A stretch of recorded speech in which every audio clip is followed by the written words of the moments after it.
You're watching KSL Sports Live. Well, happy Saturday, everyone, and thanks for keeping KSL Sports Live in your weekend plans. We've got a lot to get to over the next half hour. BYU's Jackson Robinson and Weber State's Dylan Jones at the NBA Draft Combine, how they did. NHL Utah's goalie Connor Ingram is the recipient of a major NHL award. He will be joining the show. And it's state championship season in high school sports. The highlights and celebrations from baseball, softball, track and field, and girls tackle football. Yes, we have that too. Also, the top 100 players in BYU football history. That countdown continuing this weekend. But we want to start you off with Tony Finau over at the PGA Championships. Finau has 6 career wins on the PGA Tour. He's finished in the top 5 32 times, including each of the 4 major tournaments. But he just hasn't won that major title yet. After 2 rounds this weekend, he was only 4 shots behind the leader. Could he close that gap in round 3 on Saturday? After a bogey on the first hole of the day, he quickly rebounds on the par 4 second with this approach. And it can't get a whole lot better than this. Just inches away, he would easily birdie to fall to 9 under. He did go bogey on 7, then birdie on 9 and 10, and at this point, he's in the zone. The 10-footer for birdie on 11 to the bottom of the cup.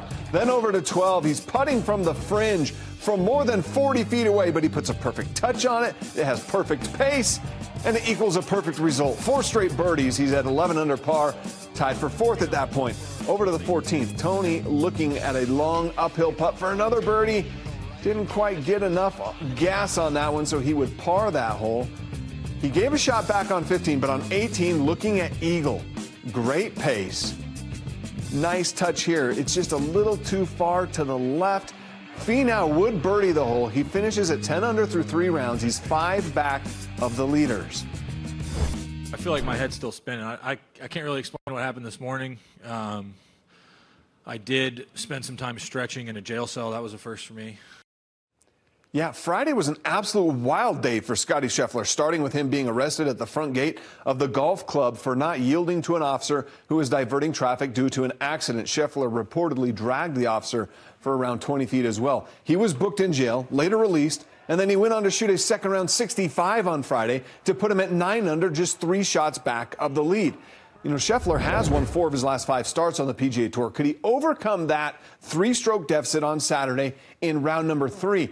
You've got to wonder if the events from yesterday were a distraction for Scheffler, because today he was off in the thick stuff on the second green, couldn't get out. And then on his next shot, he just overshoots the hole completely, had a double bogey. He's 2 over for the round, slides all the way back to a tie for 24th. The round of the day, it came from Shane Lowry. He had a massive surge up the leaderboard with a bogey-free round 9 under par. He came inches away from a 61 with a 10th birdie on the 18th right there, which would have been a major championship record. Lowry all the way to 4th place at 13 under. It's a neck-and-neck race between Xander Schauffele and Colin Morikawa, both with birdies on the 18th, both tied for first at 15 under par. The final round should be a doozy tomorrow, and Tony Finau is within striking range.